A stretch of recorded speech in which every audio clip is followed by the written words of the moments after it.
Comment faire en sorte que tout le monde ait accès à la musique classique? C'est le sujet du dossier du jour ce matin, parce qu'à la campagne aussi, bien sûr, il y a un public qui apprécie les concerts de musique classique. Le problème, c'est que les salles de concert sont en ville et que, sans même parler du prix des places souvent prohibitif, il faut tout simplement pouvoir s'y rendre le soir. Or, dans des régions où il y a peu de transports en commun, c'est bien souvent impossible. Alors, pour y remédier, l'Association pour que l'esprit vive organise depuis 4 ans des concerts dans des villages reculés de Bourgogne. Ça se passe dans des maisons de retraite, des églises, des collèges, mais aussi dans les salons chez l'habitant. Bonjour Cécile de Kervasdoué. Bonjour. Vous nous emmenez ce matin à Frolois. C'est un tout petit village de l'Auxois en Côte d'Or où, à mon avis, on a l'accent bourguignon. Et vous avez assisté ce week-end à un concert chez l'habitant. Rentrez donc. Ah ben oui, il faut descendre le matériel. Là. Il y a des gros bras ou pas? Ils sont tous bancals. Tout a commencé avec cette scène. Une harpe énorme qu'il faut monter en haut des escaliers. Tous les hommes se proposent, mais ils sont tous à la retraite, donc bancales, comme dit notre hôtesse Paulette Pérou. Cette femme âgée a accepté d'ouvrir son salon pour accueillir un concert de musique classique, harpe et voix. De quoi faire un peu d'animation l'hiver dans ce village de moins de 200 habitants. Mais ici, il n'y a que des vieux d'abord à Frolois. L'été, il y a plein de vacanciers, mais à cette époque-ci, on se retrouve que des gens âgés, quoi. Alors, je leur ai dit, si vous voulez venir, vous venez. Parce que ça nous fait rencontrer d'abord du monde, puis écouter quelque chose de beau, quoi. Qu'on n'écoute que de la petite musique d'accordéon, des petits trucs comme ça, quoi.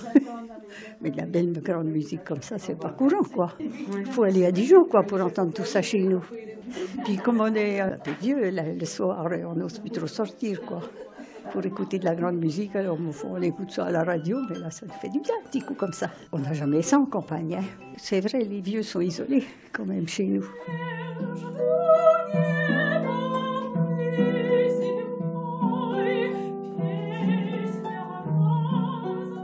Avec cette mélodie russe de Glinka que vous entendez, il y a un programme assez divers. Handel, Mozart, Schumann, mais aussi Duparc, Fauré, Debussy.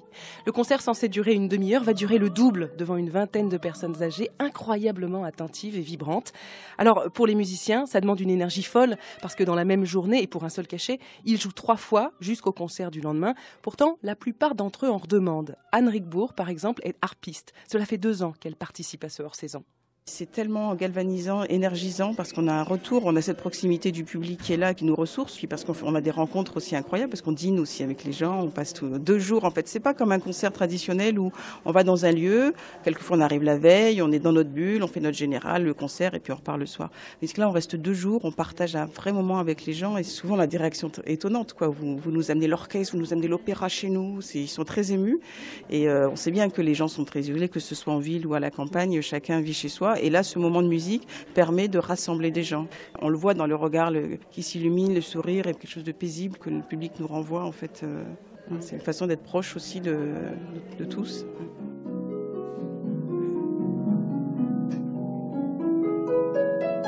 Alors, est-ce que l'ambiance de ce concert, là-bas à la campagne, est différente, vraiment différente? C'est une ambiance incroyable, Vincent, très humaine, très sincère, sous le tic-tac de la pendule du salon. Chaque pièce est présentée, discutée avec le public.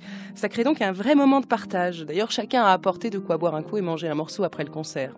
On est loin, très loin, de tous les clichés de la musique classique. Et c'est ce que me confie un peu plus tard Tiffaine, une lycéenne du village. C'est la seule jeune de l'assemblée. C'est bien de retourner aux sources, entre guillemets, les sources de la musique véritable, quoi. Maintenant, les nouvelles générations, c'est plutôt du rap, tout ça. Et là, je suis dans une période difficile, je fais une dépression, donc ça détend plus que la musique d'aujourd'hui, je trouve. Et la harpe, c'est toujours un instrument qui m'a passionnée. Enfin, j'en ai jamais fait, mais c'est magnifique, quoi. Elle est en dépression, la pauvre. C'est beau quand elle emploie le terme de musique véritable pour la musique classique. D'autant que c'est une expression qui revient dans ce salon. En fait, c'est l'idée que la musique enregistrée, ça n'est pas suffisant. Il faut ces moments d'extrême proximité où le public est à 1 mètre de la harpe, 2 mètres de la chanteuse.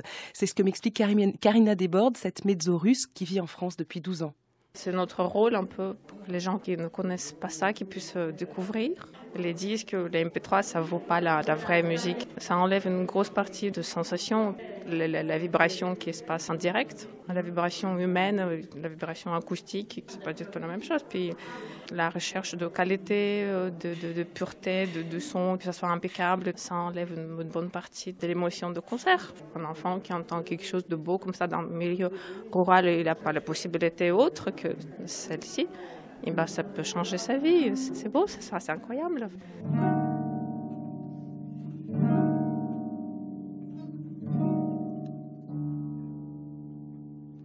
Cette année, ce hors-saison organise 80 concerts sur 27 week-ends entre octobre et mars, principalement en Bourgogne mais aussi en Bretagne. L'idée est maintenant d'ouvrir ce festival à d'autres musiques que le classique, car dans cette association qui porte une vision très engagée de l'art, on ne veut surtout pas opposer les musiques. Agnès Desjobert est responsable de ce hors-saison musical au sein de l'association Pour que l'esprit vive. Tout début, c'était une façon de rendre aussi, je crois, tout ce que j'ai reçu dans une enfance à la campagne. Un esprit de solidarité, c'est la beauté des lieux, c'est l'entretien des lieux, du patrimoine rural. Tout ça, c'est des gens qui ont travaillé la terre, c'est des gens qui ont fait que nos villages sont toujours là. Donc à nous, maintenant aussi, de transmettre autre chose peut-être que ce qu'on est en train de vivre.